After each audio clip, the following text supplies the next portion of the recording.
guys, welcome back to my children's book series, Storytime with Mommy and River.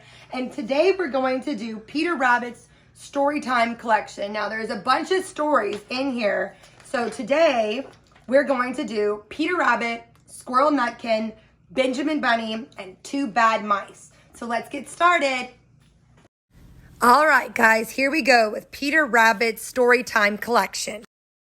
Up first is the tale of Peter Rabbit. Once upon a time, there were 4 little rabbits, and their names were Flopsy, Mopsy, Cottontail, and Peter.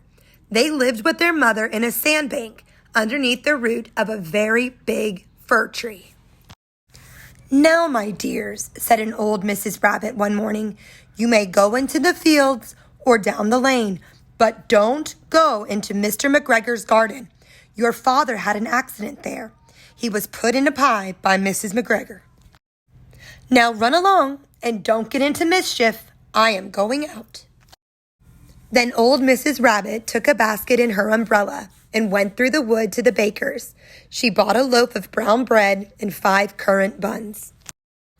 Flopsy, Mopsy, and Cottontail, who were good little bunnies, went down the lane to gather blackberries. But Peter, who was very naughty, ran straight away to Mr. McGregor's garden and squeezed under the gate. First, he ate some lettuces and some French beans, and then he ate some radishes. And then, feeling rather sick, he went to look for some parsley. But round the end of a cucumber frame, whom should he meet but Mr. McGregor? Mr. McGregor was on his hands and knees planting out young cabbages, but he jumped up and ran after Peter, waving a rake and calling out, "Stop, thief!" Peter was most dreadfully frightened. He rushed all over the garden, for he had forgotten the way back to the gate. He lost one of his shoes among the cabbages, and the other shoe amongst the potatoes. After losing them, he ran on 4 legs and went faster, so that I think he might have got away altogether if he had not unfortunately run into a gooseberry net and got caught by the large buttons on his jacket. It was a blue jacket with brass buttons, quite new. Peter gave himself up for lost and shed big tears, but his sobs were overheard by some friendly sparrows, who flew to him in great excitement and implored him to exert himself. Mr. McGregor came up with a sieve which he intended to pop upon the top of Peter, but Peter wriggled out just in time, leaving his jacket behind him, and rushed into the tool shed and jumped into a can. It would have been a beautiful thing to hide in if it had not had so much water in it. Mr. McGregor was quite sure that Peter was somewhere in the tool shed, perhaps hidden underneath of a flower pot. He began to turn them over carefully, looking under each. Presently, Peter sneezed. "Gotcha!" Mr. McGregor was after him in no time. He tried to put his foot upon Peter, who jumped out of a window, upsetting 3 plants. The window was too small for Mr. McGregor, and he was tired of running after Peter. He went back to his work. Peter sat down to rest. He was out of breath and trembling with fright, and he had not the least idea which way to go. Also, he was very damp with sitting in that can. After a time, he began to wander about, going lippity-lippity, not very fast, and looking all around. He found a door in a wall, but it was locked, and there was no room for a fat little rabbit to squeeze underneath. An old mouse was running in and out over the stone doorstep, carrying peas and beans to her family in the wood. Peter asked her the way to the gate, but she had such a large pea in her mouth that she could not answer. She only shook her head at him. Peter began to cry. Then he tried to find his way straight across the garden, but he became more and more puzzled. Presently, he came to a pond where Mr. McGregor filled his water cans. A white cat was staring at some goldfish. She sat very, very still, but now and then the tip of her tail twitched as if it were alive. Peter thought it best to go away without speaking to her. He had heard about cats from his cousin, little Benjamin Bunny. He went back towards the tool shed, but suddenly, quite close to him, he heard the noise of a hoe. Screech! Scratch, scratch, screech! Peter scuttered underneath the bushes, But presently, as nothing happened, he came out and climbed upon a wheelbarrow and peeped over. The first thing he saw was Mr. McGregor hoeing onions. His back was turned towards Peter, and beyond him was the gate. Peter got down very quietly off the wheelbarrow and started running as fast as he could go along a straight walk behind some black currant bushes. Mr. McGregor caught sight of him at the corner, but Peter did not care. He slipped underneath the gate and was safe at last in the wood outside the garden. Mr. McGregor hung up the little jacket and the shoes for a scarecrow to frighten the blackbirds.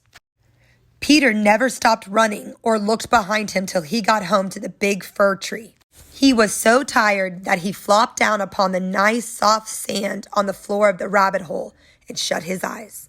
His mother was busy cooking. She wondered what he had done with his clothes.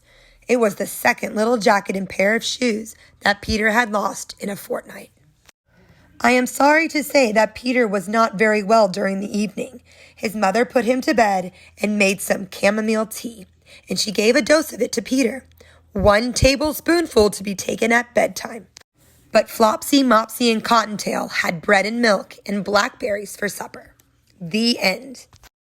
All right, for the second tale, we're going to do the tale of Squirrel Nutkin. This is a tale about a tale that belonged to a little red squirrel, and his name was Nutkin. He had a brother called Twinkleberry and a great many cousins. They lived in a wood at the edge of a lake. In the middle of the lake, there is an island covered with trees and nut bushes. And amongst those trees stands a hollow oak tree, which is the house of an owl, who is called Old Brown. One autumn, when the nuts were ripe and the leaves on the hazel bushes were golden and green, Nutkin and Twinkleberry and all the other little squirrels came out of the wood and down to the edge of the lake. They made little rafts out of twigs, and they paddled away over the water to Owl Island to gather nuts. Each squirrel had a little sack and a large oar and spread out his tail for a sail. They also took with them an offering of 3 fat mice as a present for Old Brown and put them down upon his doorstep. Then Twinkleberry and the other little squirrels each made a low bow and said politely, "Old Mr. Brown, will you favor us with permission to gather nuts upon your island?" But Nutkin was excessively impertinent in his manners. He bobbed up and down like a little red cherry, singing, riddle me, rot-tot-tote, a little wee man in a red, red coat, a staff in his hand and a stone in his throat. If you'll tell me this riddle, I'll give you a groat." Now this riddle is as old as the hills. Mr. Brown paid no attention whatever to Nutkin. He shut his eyes obstinately and went to sleep. The squirrels filled their little sacks with nuts and sailed away home in the evening. But next morning they all came back to Owl Island, and Twinkleberry and the others brought a fine fat mole and laid it on the stone in front of Old Brown's doorway and said, "Mr. Brown, will you favor us with your gracious permission to gather some more nuts?" But Nutkin, who had no respect, began to dance up and down, tickling old Mr. Brown with a nettle and singing, "Old Mr. B, riddle me ree, hitty-pitty within the wall, hitty-pitty without the wall. If you touch hitty-pitty will bite you." Mr. Brown woke up suddenly and carried the mole into his house. He shut the door in Nutkin's face. Presently, a little thread of blue smoke from a wood fire came up from the top of the tree, and Nutkin peeped through the keyhole and sang, "A house full, a hole full, and you cannot gather a bowl full." The squirrels searched for nuts all over the island and filled their little sacks. But Nutkin gathered oak apples, yellow and scarlet, and sat upon a beech stump playing marbles and watching the door of old Mr. Brown. On the third day, the squirrels got up very early and went fishing. They caught 7 fat minnows as a present for Old Brown. They paddled over the lake and landed under a crooked chestnut tree on Owl Island. Twinkleberry and 6 other little squirrels each carried a fat minnow, but Nutkin, who had no nice manners, brought no present at all. He ran in front singing, The man in the wilderness said to me, 'How many strawberries grow in the sea?' I answered him as I thought good, 'As many red herrings as grow in the wood.'" But old Mr. Brown took no interest in riddles, not even when the answer was provided for him. On the fourth day, the squirrels brought a present of 6 fat beetles, which were as good as plums in plum pudding for Old Brown. Each beetle was wrapped up carefully in a dock leaf, fastened with a pine needle pin. But Nutkin sang as rudely as ever, "Old Mr. B, riddle me, flower of England, fruit of Spain, met together in a shower of rain, put in a bag tied round with a string. If you'll tell me this riddle, I'll give you a ring." Which was ridiculous of Nutkin, because he had not got any ring to give to Old Brown. The other squirrels hunted up and down the nut bushes, but Nutkin gathered robin's pin cushions off a briar bush and stuck them full of pine needle pins. On the 5th day, the squirrels bought a present of wild honey. It was so sweet and sticky that they licked their fingers as they put it down upon the stone. They had stolen it out of a bumblebee's nest on the tippity top of the hill. But Nutkin skipped up and down singing, "Hum-a-bum, buzz, buzz, hum-a-bum, buzz. As I went over Tipple-tine, I met a flock of bonny swine, some yellow-nacked, some yellow-backed. They were the very bonniest swine that ever went over Tipple-tine." Old Mr. Brown turned up his eyes in disgust at the impertinence of Nutkin, but he ate up the honey. The squirrels filled their little sacks with nuts, but Nutkin sat upon a big flat rock and played 9-pins with a crab apple and green fir cones. On the 6th day, which was Saturday, the squirrels came again for the last time. They brought a new-laid egg in a little rush basket as a last parting present for Old Brown. But Nutkin ran in front laughing and shouting, "Humpty Dumpty lies in the beck, with a white counterpane round his neck. 40 doctors and 40 wrights cannot put Humpty Dumpty to rights." Now old Mr. Brown took an interest in eggs. He opened one eye and shut it again, but still he did not speak. Nutkin became more and more impertinent. "Old Mr. B, old Mr. B, hickamore, hackamore, on the king's kitchen door. All the king's horses and all the king's men couldn't drive hickamore, hackamore off the king's kitchen door." Nutkin danced up and down like a sunbeam, but still Old Brown said nothing at all. Nutkin began again. "Arthur O'Bower has broken his band. He comes roaring up the land. The King of Scots with all his power cannot turn Arthur of the Bower." Nutkin made a whirring noise to sound like the wind, and he took a running jump right onto the head of Old Brown. Then all at once there was a flutterment and a scufflement and a loud squeak. The other squirrels scuttered away into the bushes. When they came back very cautiously, peeping round the tree, there was Old Brown sitting on the doorstep, quite still with his eyes closed, as if nothing had happened. But Nutkin was in his waistcoat pocket. This looks like the end of the story, but it isn't. Old Brown carried Nutkin into his house and held him up by the tail, intending to skin him. But Nutkin pulled so very hard that his tail broke in two, and he dashed up the staircase and escaped out the attic window. And to this day, if you meet Nutkin up a tree and ask him a riddle, he will throw sticks at you and stamp his feet and scold and shout, "Cuck, cuck, cuck, cucker!" The end. All right, our third tale is the tale of Benjamin Bunny. One morning, a little rabbit sat on a bank. He pricked his ears and listened to the trit-trot of a pony. A gig was coming along the road. It was driven by Mr. McGregor, and beside him sat Mrs. McGregor in her best bonnet.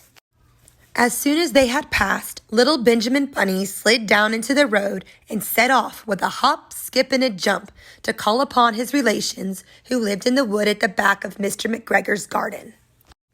That wood was full of rabbit holes, and in the neatest, sandiest hole of all lived Benjamin's aunt and his cousins, Flopsy, Mopsy, Cottontail, and Peter. Old Mrs. Rabbit was a widow. She earned her living by knitting rabbit wool mittens and muffetees. I once bought a pair at a bazaar. She also sold herbs and rosemary tea and rabbit tobacco, which is what we call lavender. Little Benjamin did not very much want to see his aunt. He came round the back of the fir tree and nearly tumbled upon the top of his cousin Peter. Peter was sitting by himself. He looked poorly and was dressed in a red cotton pocket handkerchief.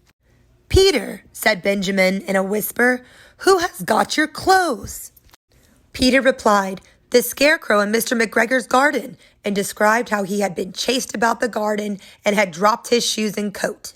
Little Benjamin sat down beside his cousin and assured him that Mr. McGregor had gone out in a gig, and Mrs. McGregor also, and certainly for the day because she was wearing her best bonnet. Peter said he hoped that it would rain. At this point, old Mrs. Rabbit's voice was heard inside the rabbit hole calling, "Cottontail, Cottontail, fetch some more chamomile." Peter said he thought he might feel better if he went for a walk.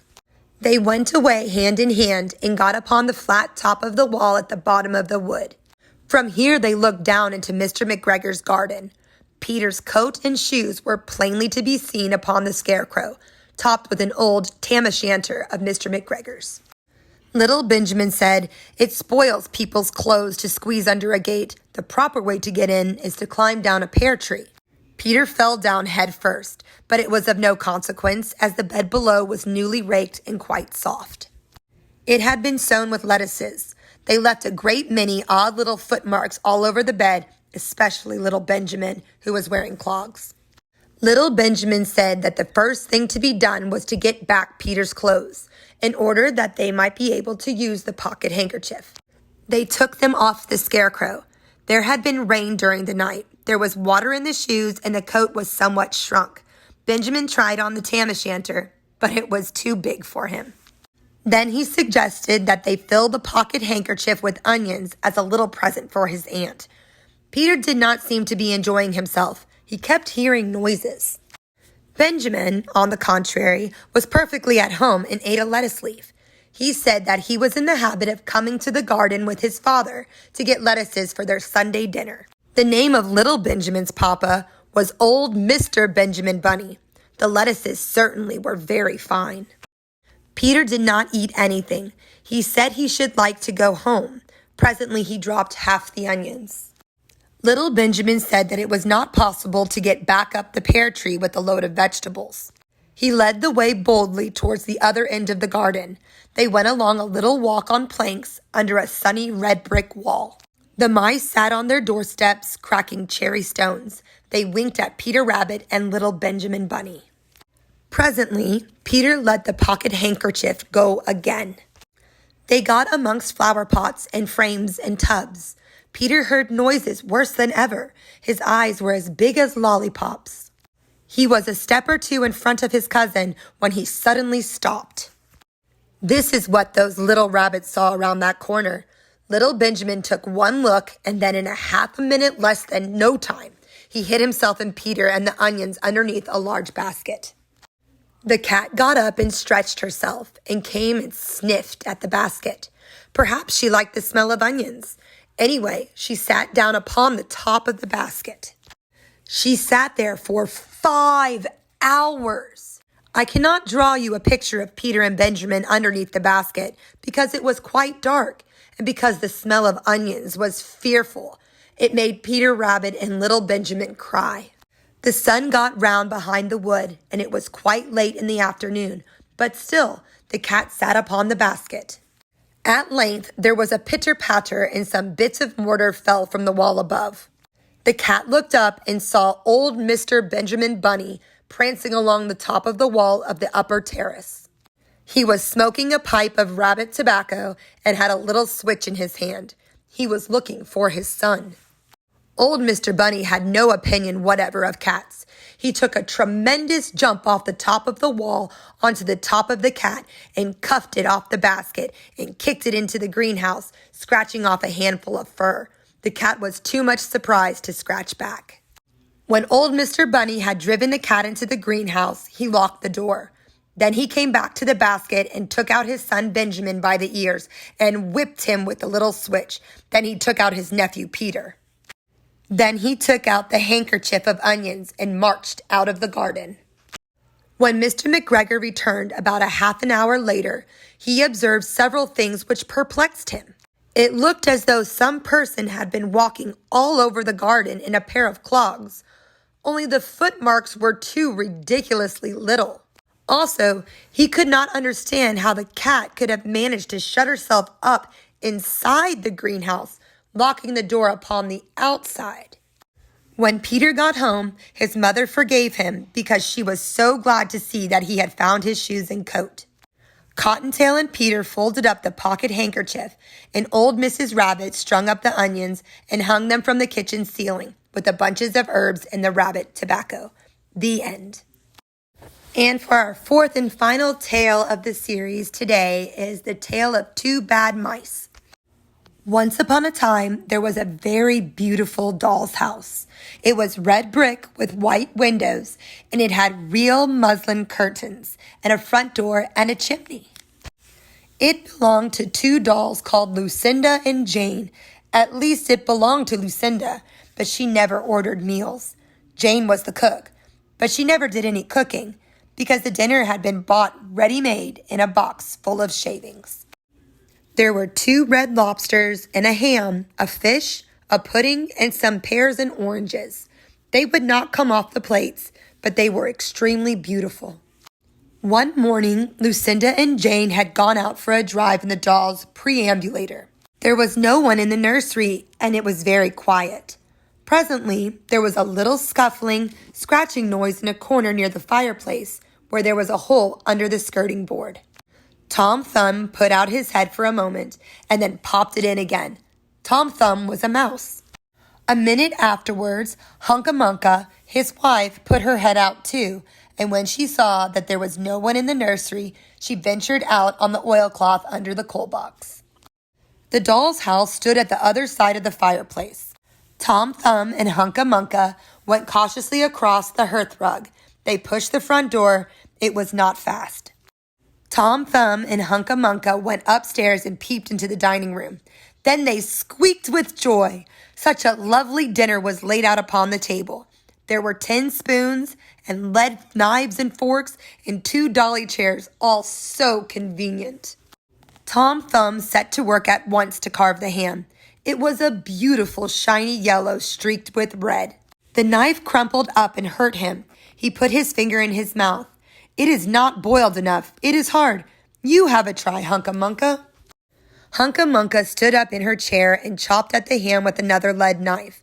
It's as hard as the hams at the cheesemonger's, said Hunca Munca. The ham broke off the plate with a jerk and rolled under the table. Let it alone, said Tom Thumb. Give me some fish, Hunca Munca. Hunca Munca tried every tin spoon in turn. The fish was glued to the dish. Then Tom Thumb lost his temper. He put the ham in the middle of the floor and hit it with the tongs and with the shovel. Bang, bang, smash, smash.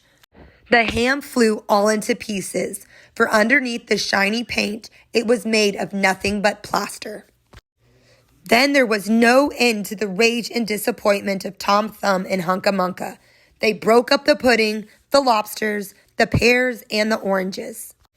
As the fish would not come off the plate, they put it into the red-hot, crinkly paper fire in the kitchen, but it would not burn either. Tom Thumb went up the kitchen chimney and looked out at the top. There was no soot. While Tom Thumb was up the chimney, Hunca Munca had another disappointment. She found some tiny canisters upon the dresser labeled rice, coffee, sago, but when she turned them upside down, there was nothing inside except red and blue beads. Then those mice set to work to do all the mischief they could, especially Tom Thumb. He took Jane's clothes out of the chest of drawers in her bedroom, and he threw them out of the top floor window. But Hunca Munca had a frugal mind. After pulling half the feathers out of Lucinda's bolster, she remembered that she herself was in want of a feather bed. With Tom Thumb's assistance, she carried the bolster downstairs and across the hearth rug. It was difficult to squeeze the bolster into the mouse hole, but they managed it somehow. Then Hunca Munca went back and fetched a chair, a bookcase, a birdcage, and several small odds and ends. The bookcase and the birdcage refused to go into the mouse hole. Hunca Munca left them behind the coal box and went to fetch a cradle.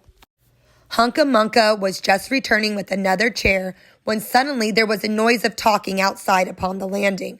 The mice rushed back to their hole, and the dolls came into the nursery.